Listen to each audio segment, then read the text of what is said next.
He did everything right. He studied. He prayed.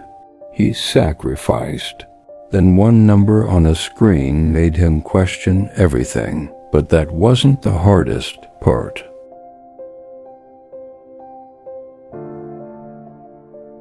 The first exam day arrived quietly, not with confidence, not with excitement, but with a tired man waking up in a small room, feeding his cats, eating what he could, and preparing to face whatever the day would bring.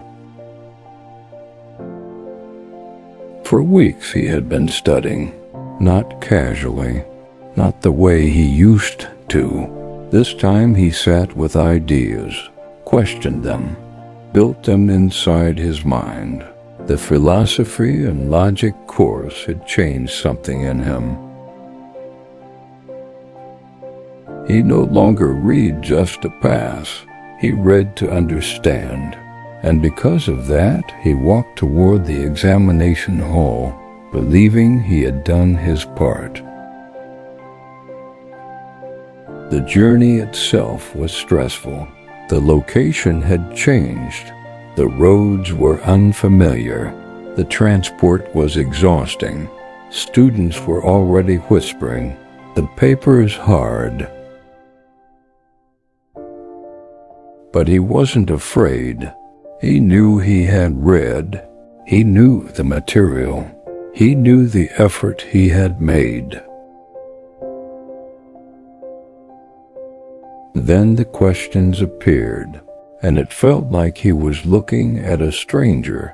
Everything he had studied, gone. People around him clicked answers quickly.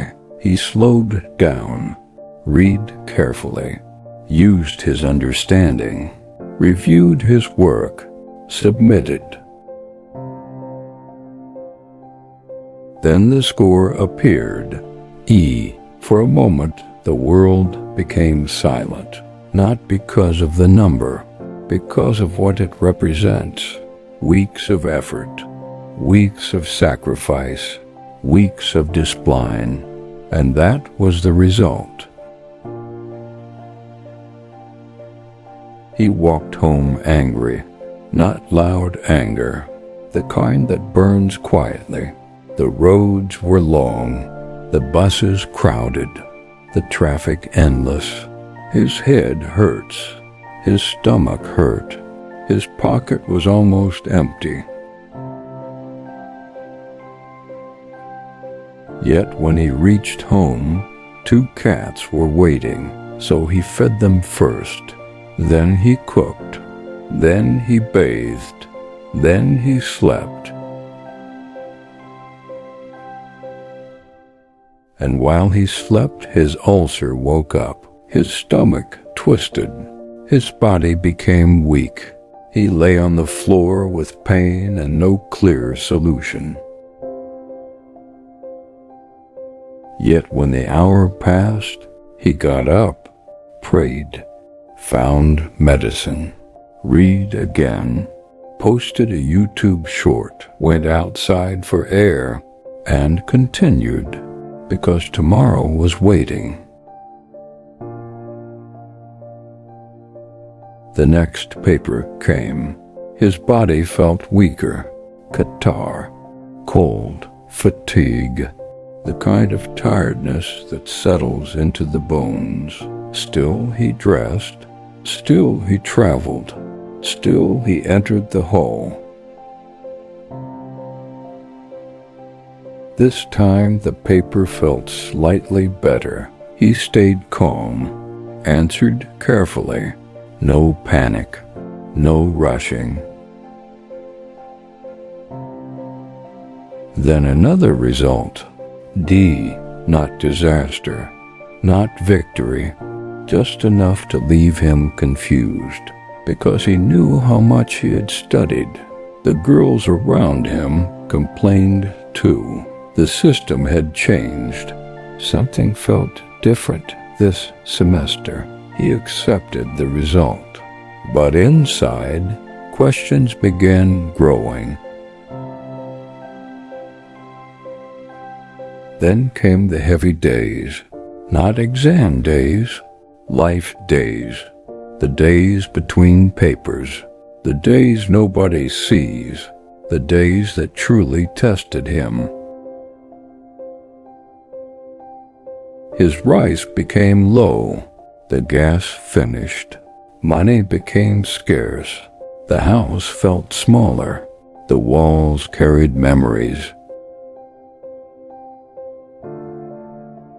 Every corner reminded him of a different version of himself, the anxious version, the hopeful version, the exhausted version, the version that waited for YouTube to move, the version that waited for life to change, the version that believed every small sign meant tomorrow would be different. And suddenly he saw all of them at once, like watching a movie starring himself.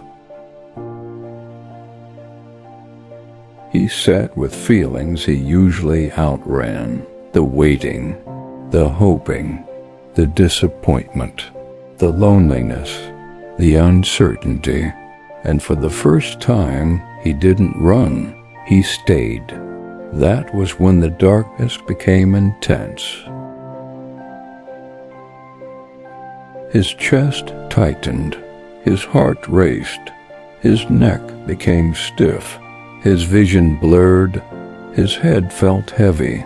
For a moment he wondered if something was seriously wrong, yet somehow he stayed calm.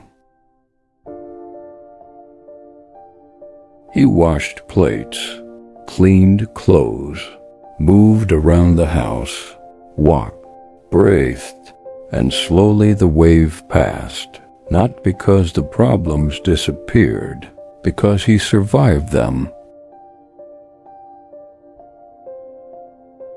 Then came another paper. He read differently this time, not for luck, for understanding. Again he concentrated. Again he reviewed his answers. Again he believed he had done enough. And again the score hurt.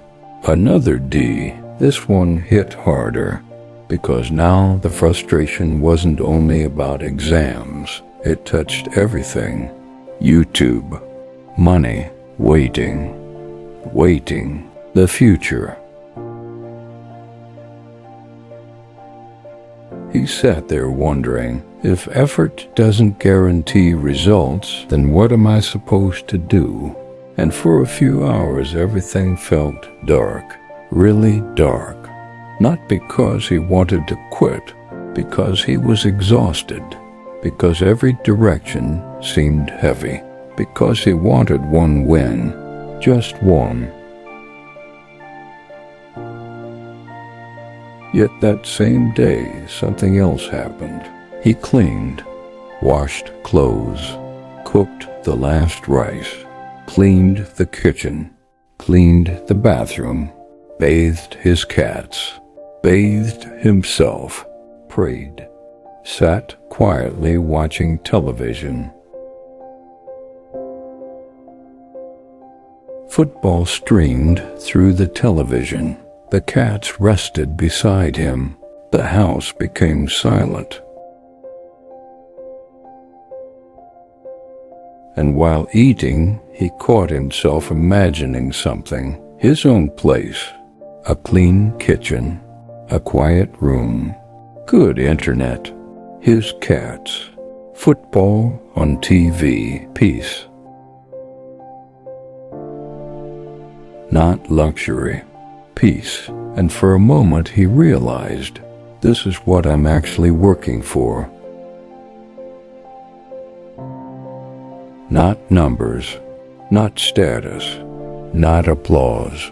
The ability to breathe, the ability to buy food without calculating every grain, the ability to help his mother, the ability to go home, the ability to choose, the ability to sit in his own place and watch football with his cats.